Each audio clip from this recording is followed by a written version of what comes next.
Hi friends, welcome to Telugu education tips YouTube channel. Friends, ఇవాళ వీడియోలో నేను మీతో డిస్కస్ చేయబోతున్న టాపిక్ ఏంటంటే మనకు ఏపీకి సంబంధించి ఏవైతే రెసిడెన్షియల్ స్కూల్స్ ఉంటాయో అందులో మనకు 5th క్లాస్కి అయితే అడ్మిషన్స్ ఇస్తారు కదా. ఆ అడ్మిషన్ ప్రాసెస్ అనేది మనకి స్టార్ట్ అయితే అయిపోయిందనమాట. ఎవరైతే ఇప్పుడు కొత్తగా అప్లై చేస్తుంటారో వాళ్ళైతే అప్లై చేయొచ్చు. మనకి 2021 నుంచి మనకు 5th క్లాస్ అయితే స్టార్ట్ అవుతుంది అనమాట.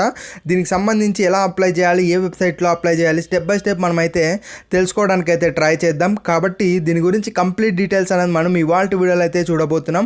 ఫ్రెండ్స్, నా చిన్న రిక్వెస్ట్ ఏంటంటే ఈ వీడియో అనేది మీ కాకపోయినా మీ ఫ్రెండ్స్కైనా చాలా మందికి యూజ్ అయ్యే అవకాశం అయితే ఉంటుంది. కాబట్టి ఈ వీడియో అయితే షేర్ చేయమని అయితే రిక్వెస్ట్ చేస్తున్నా. ఫ్రెండ్స్, ఇక టాపిక్లోకి అయితే వెళ్ళే ముందుగా నా చిన్న రిక్వెస్ట్ ఏంటంటే ఇప్పటివరకు మన తెలుగు ఎడ్యుకేషన్ టిప్స్ యూట్యూబ్ ఛానల్ని మీరు ఎవరైనా సబ్స్క్రైబ్ చేయకుండా చూస్తున్నట్టయితే ఇలాంటి లేటెస్ట్ వీడియోస్ కోసం అయితే సబ్స్క్రైబ్ చేసుకోండి. ఫ్రెండ్స్, ఇక టాపిక్లోకి వచ్చేసినట్టయితే మెయిన్గా మనకు ఈ రోజే ప్రాసెస్ అనేది స్టార్ట్ అయిందనమాట. దీనికి లాస్ట్ డేట్ కూడా మనం క్లియర్గా అయితే ఎక్స్ప్లెయిన్ అయితే చేద్దాం. మెయిన్గా ఈ యొక్క మనకు ఏదైతే దీనికి అప్లై చేయాలో ఫస్ట్ మీరు అనేది ఈ యొక్క అప్లికేషన్ ఫీ అనేది పే చేయాల్సి ఉంటుంది. ఆ తర్వాత మీరు లాగిన్ అయ్యి మీ డీటెయిల్స్ అనేది ఎంటర్ చేయాల్సి ఉంటుంది. ఇక్కడ అప్లికేషన్ ఫీ అంటే ఏదో మీరు 100 ఉంటుందని మీరు ఎక్స్పెక్ట్ చేయకండి. ఎవరికి ఏ క్యాష్ వాళ్ళకైనా మనకు 50 రూపీస్ మాత్రమే ఫీజు అనమాట. ఇక ఫ్రెండ్స్, వెబ్సైట్ విషయానికి వచ్చినట్టయితే ఇక్కడ మీరు ఏదైతే స్క్రీన్ పైన అయితే చూస్తున్నారో ఇది పేమెంట్ వెబ్సైట్ అనమాట. మెయిన్గా 2 వెబ్సైట్స్ ఉంటాయి. ఇందులో ఫస్ట్ మీరు పేమెంట్ చేస్తారు. లాగిన్ ఐడి వచ్చిన తర్వాత దాని నుంచి మీరు లాగిన్ అనేది అవుతారనమాట. ఇక్కడ పేమెంట్ ఈ యొక్క లింక్ అనేది నేను డిస్క్రిప్షన్లో ప్రొవైడ్ చేస్తాను. మీరు కూడా ఇలానే రిజిస్టర్ అనేది చేసుకోవచ్చు. ఫ్రెండ్స్, ఇక్కడ మనకు అప్లయింగ్ క్లాస్ అని ఉంది కదా. ఇందులో మనకి ఏంటి ఉండదు, జస్ట్ 5th క్లాసా అని మాత్రమే ఉంటుంది. జస్ట్ 5th అని మీరు సెలెక్ట్ చేసుకుంటారు. ఆ తర్వాత నెక్స్ట్ మీరు ఇక్కడ స్టూడెంట్ నేమ్ అని ఉంది కదా. మీరు ఇక్కడ ఎవరైతే జాయిన్ అవ్వాలనుకుంటున్నారో ఆ స్టూడెంట్ యొక్క నేమ్ అనేది ఎంటర్ చేస్తారు. బట్ షూర్ మీరు ఇంటి పేరుతో సహా ఎంటర్ చేస్తే మంచిదన్నమాట. ఆ తర్వాత మీ యొక్క జెండర్ అనేది సెలెక్ట్ చేసుకుంటారు. ఆ తర్వాత మీ యొక్క డేట్ ఆఫ్ బర్త్ కూడా ఇక్కడ ఫార్మాట్ అయితే మెన్షన్ చేశారు కదా. ఫస్ట్ డే ఇవ్వాలి, తర్వాత మంత్ ఇవ్వాలి, తర్వాత ఇయర్ అనేది ఇవ్వాలన్నమాట. ఆ తర్వాత ఎవరైతే క్యాండిడేట్ మొబైల్ నెంబర్ ఉంటుందో అదైతే ఇక్కడ ఇవ్వాలి. ఇక్కడ ఏంటంటే చాలామందికి డౌట్, అంత చిన్నపిల్లలకు ఫోన్స్ అయితే ఉండవు కదా అని డౌట్ ఉంటుంది. ఇక్కడ పేరెంట్స్ మొబైల్ నెంబర్ కూడా అయితే ప్రొవైడ్ చేయొచ్చు అనమాట. ఆ తర్వాత నెక్స్ట్ ఏంటంటే మీరు ఏపీకి సంబంధించిన వాళ్ళ కాదా అని అడుగుతున్నారు. అంటే మీరు ఆంధ్రప్రదేశ్ వాళ్ళ లేదంటే తెలంగాణ వాళ్ళ అని అడుగుతున్నారనమాట. ఇక్కడ ఏపీ వాళ్ళు అయితే ఎస్ అని పెట్టుకోండి, లేదు అన్నట్టయితే నో అయితే పెట్టుకోండి. ఆ తర్వాత కమ్యూనిటీ అంటే మీ క్యాస్ట్ ఏది అని ఇక్కడ వీళ్ళైతే అడుగుతున్నారనమాట. ఈ కమ్యూనిటీలో మనకు క్యాస్టెస్ అనేవి మనకు మెన్షన్ అయితే చేయబడ్డాయి. మీరు ఏదన్నా సెలెక్ట్ చేసుకోవచ్చు. అంటే మీ క్యాస్ట్ ఏదైతే ఉంటుందో అదైతే సెలెక్ట్ చేసుకోవచ్చు. ఆ తర్వాత మీరు ఫర్ ఎగ్జాంపుల్ ఏదన్నా ఒక క్యాస్ట్ సెలెక్ట్ చేసుకోండి. ఇప్పుడు ఫర్ ఎగ్జాంపుల్ మీరు ఏ క్యాస్ట్ అయినా తీసుకోండి. ఇప్పుడు ఫస్ట్లో ఉన్న ఎస్సీనే నేను తీసుకున్నా. ఎస్సీ అని తీసుకుంటేనే మనకు ఆటోమేటిక్గా 50 రూపీస్ అమౌంట్ అనేది ఇక్కడ మనకైతే అయిపోయింది కదా. ఎవరికి ఏ క్యాష్ సెలెక్ట్ చేసుకున్నా మనకు 50 రూపీసే.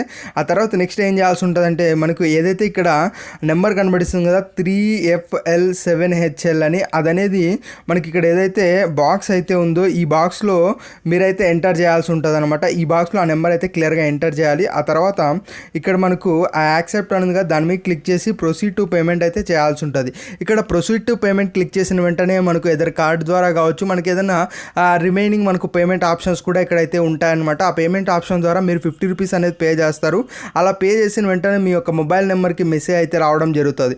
ఆ మెసేజ్లో మనకు ఏదైతే క్యాండిడేట్ లాగిన్ ఐడి అనేది ఉంటుంది అనమాట. ఆ లాగిన్ ఐడి తీసుకెళ్ళి మీరు ఏం చేయాలంటే, ఇప్పుడు నేను ఇంకొక వెబ్సైట్ అయితే ఓపెన్ చేశాను. సేమ్ వెబ్సైటే ఇంకొక పేజ్ అనమాట. ఇందులో మనకు స్టూడెంట్ లాగిన్ డీటెయిల్స్ అనేవి ఉంటాయి. ఇక్కడ మీరు ఏదైతే క్యాండిడేట్ ఐడి వచ్చిందో ఐడి అనేది ఇక్కడ ఎంటర్ చేస్తారు. దాంతోపాటు మీ యొక్క డేట్ ఆఫ్ బర్త్ ఎంటర్ చేస్తారు. దాంతోపాటు ఏదైతే ఇక్కడ కింద క్యాప్చా కనబడిస్తుంది కదా, అంటే B55P2Z అని, అదనేది మీరు ఈ స్పేస్లో అయితే ఎంటర్ చేయాల్సి ఉంటుంది అనమాట. ఇక్కడ ఆ నెంబర్లు B55 అనేవి మనకు రిఫ్రెష్ చేసిన ప్రతిసారి మారుతూనే ఉంటాయన్నమాట. కాబట్టి దాని గురించి ఎవరు ఆలోచించద్దండి. ఇలా మీరు లాగిన్ అయిన తర్వాత మీకు ఏమన్నా ఫర్దర్గా డీటెయిల్స్ అడిగినట్టయితే, అంటే మీకు 4th వరకు ఎక్కడ చదివినారు, మీ నెంబర్స్ కానీ ఆధార్ నెంబర్స్ కానీ అవన్నీ మీరు ఎంటర్ చేసి అందులో మీరు సబ్మిట్ చేసినట్టయితే మీకు వీళ్ళు ఏదైతే దీనికి ఒక సీట్ కేటాయిస్తారో దాని ఇన్ఫర్మేషన్ అనేది మీకు వీళ్ళైతే మొబైల్ నెంబర్కి అయితే అందిస్తారు. ఆ సీట్ ప్రాసెస్ అనేది మనకి ఎలా ఉంటుందని మనకి ఇంతవరకు అయితే ఐడియా లేదు. ఎక్కడ కూడా దీని గురించి అయితే ఇన్ఫర్మేషన్ అయితే లేదు. దీని గురించి ఇన్ఫర్మేషన్ రాగానే నేను ఫర్దర్ వీడియోస్లో అయితే చెప్తానమాట ఎలా సీట్ అలాట్ చేస్తారని. బట్ ప్రస్తుతానికైతే రిజిస్టర్ అనేది చేసుకోండి. ఇక మెయిన్ పాయింట్ ఏంటంటే లాస్ట్ డేట్ అనేది ఎప్పుడు, ఇది చాలామందికి అయితే మెయిన్ పాయింట్ అనమాట. లాస్ట్ డేట్ ఎప్పటి వరకు అని. ఫ్రెండ్స్, ఇక లాస్ట్ డేట్ వీళ్ళు మెన్షన్ చేస్తున్నది ఏంటంటే June 30th వరకు మీరు అనేది రిజిస్ట్రేషన్స్ అనేవి చేసుకోవచ్చు అని చెప్తున్నారు అనమాట. అంటే June 30వ తేదీ లోపల మీరు ఎప్పుడన్నా రిజిస్ట్రేషన్ అనేది చేసుకోవచ్చు అని వీళ్ళైతే చెప్తున్నారు. కాబట్టి ఎవరైతే పూర్ స్టూడెంట్స్ మనకు ఫిఫ్త్ క్లాస్లో రెసిడెన్షియల్ స్కూల్స్లో జాయిన్ అవ్వాలనుకుంటారో గవర్నమెంట్కి సంబంధించి వాళ్ళకైతే చాలా యూస్ఫుల్ అయ్యే వీడియో అనమాట ఇది. కాబట్టి ఈ వీడియో ద్వారా ఎవరన్నా ఉన్నట్టయితే మీ ఫ్రెండ్స్ వాళ్ళకైతే రిజిస్టర్ చేసుకోమని చెప్పండి. ఇంకా ఏంటంటే ఈ వీడియో మీరు షేర్ చేసినట్టయితే చాలామంది మీ ద్వారా రిజిస్టర్ అనేది చేసుకొని ఒక మంచి స్కూల్లో వాళ్ళు అనేది ఫ్రీగా సీట్ అయితే పొందుతారు. ఇక్కడ ఇంకొక పాయింట్ ఏంటి అంటే ఫ్రెండ్స్, ఈ యొక్క రెసిడెన్షియల్ స్కూల్ సంబంధించి ఎప్పుడు స్టార్ట్ అవుతాయి దీని గురించి కూడా మనకి ఇంకా ఇన్ఫర్మేషన్ అయితే లేదు. దాని గురించి కూడా మనమైతే వెయిట్ చేయాల్సి ఉంటుంది అనమాట. ఇది ఫ్రెండ్స్ మెయిన్గా మనం ఇవాళ వీడియోలో అయితే తెలుసుకున్నది. ఇంకా ఏంటంటే ఈ యొక్క వెబ్సైట్స్ లింక్స్ వచ్చేటప్పటికి డిస్క్రిప్షన్లో ఉంటాయి 2 లింక్స్. ఫస్ట్ పేమెంట్ లింక్, ఆ తర్వాత ఏంటంటే మనకు లాగిన్ లింక్ అనేది 2 మెన్షన్ చేస్తాను. అక్కడికి వెళ్ళి మీరు అనేది పేమెంట్ చేసి లాగిన్ అయ్యి డీటెయిల్స్ అయితే ఫిల్ చేయొచ్చు అనమాట. ఫ్రెండ్స్ వీడియో నచ్చినట్టయితే లైక్ చేయండి. మరి ముఖ్యంగా మన తెలుగు ఎడ్యుకేషన్ టిప్స్ యూట్యూబ్ ఛానల్ని మీరు ఎవరైనా ఫస్ట్ టైం కనుక విజిట్ చేస్తున్నట్టు అయితే సబ్స్క్రైబ్ చేసుకోండి.